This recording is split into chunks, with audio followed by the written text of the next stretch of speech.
कमला, जी दीदी। ये ले तेरी इस महीने की पगार।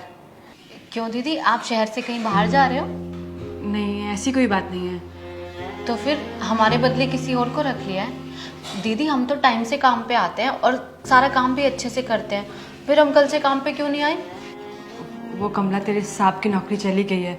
अभी तक तो हम किराए के घर पर रह रहे थे, पर पिछले 6 महीने से हमने अपनी सारी सेविंग्स इकट्ठा करके लोन पर ये घर लिया है। घर का लोन, बच्चों की फीस, माँ जी की दवाई, बिजली पानी का खर्चा, इन सब के खर्चों के साथ में कहाँ पे कटौती करूँ? इसके साथ में तेरा खर्चा नहीं उठा पाऊंगी कमला, तो प्लीज़ ये रख ले। जब सब ठीक हो जाएगा ना और उनकी नौकरी वापस से लग जाएगी तो मैं तुझे बुला लूँगी। तेरे बिना घर का काम करना मुश्किल होगा, पर मैं कर लूँगी। अभी रख ले। बस दीदी, इतनी छोटी सी बात के लिए आप हमसे 5 साल का रिश्ता तोड़ रहे हो? याद है दीदी, जब मेरी सासू माँ का देहांत हुआ था, हमारे पास उनके अंतिम संस्कार करने के लिए भी पैसे नहीं थे। तब आपने बढ़ चढ़कर हमारी मदद की और हमें पैसे दिए। और दीदी, जब मेरा बेटा बीमार हुआ था, उसे बुखार आ गया था बहुत ज़्यादा, तब आपने हमें सलाह दी कि हम उसे अच्छे डॉक्टर को दिखाएं, और पैसे भी दिए थे और 7 दिन की छुट्टी भी दी थी, और आपने हमारे पैसे भी नहीं काटे थे उसमें। दीदी, इतना सब हम कैसे भूल सकते हैं?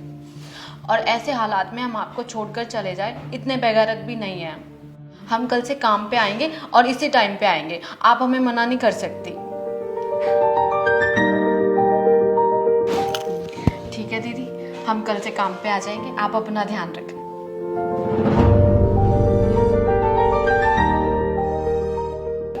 ये लीजिए मेम साहब, आज का दूध। ये लो तुम्हारे इस महीने का हिसाब, और कल से 2 लीटर नहीं 1 ही लीटर दूध लाना, ठीक है? 1 लीटर? मेम साहब, बच्चे कहीं बाहर गए हैं क्या? नहीं, ऐसी कोई बात नहीं है, वो उनकी जॉब चली गई है ना, तो हम इतना दूध नहीं ले पाएंगे। मेम साहब, जब हमारा बुरा टाइम था तो आपने हमारी बहुत मदद करी थी। याद है, मेरी बहन की शादी में आपने 11,000 रुपये शगुन के भी दिए थे, और साहब की सिफारिश की वजह से ही तो मेरी बेटी का इतने अच्छे स्कूल में एडमिशन हो पाया है। और जब भी उसे पढ़ाई में कुछ समझ नहीं आता है तो वो सीधा भाग के आपके पास जाती है, और आप भी उसे अपनी बेटी की तरह ही समझाते हो। हॉस्पिटल में जब मेरा बेटा हुआ था तो मेरे पास बिल भरने के पैसे नहीं थे, आपने वहाँ भी मेरी मदद करी थी। तो आप खुद बताइए, हम आपके बुरे टाइम में आपका साथ कैसे छोड़ दें? और हम कल से 2 ही लीटर दूध देके जाएंगे।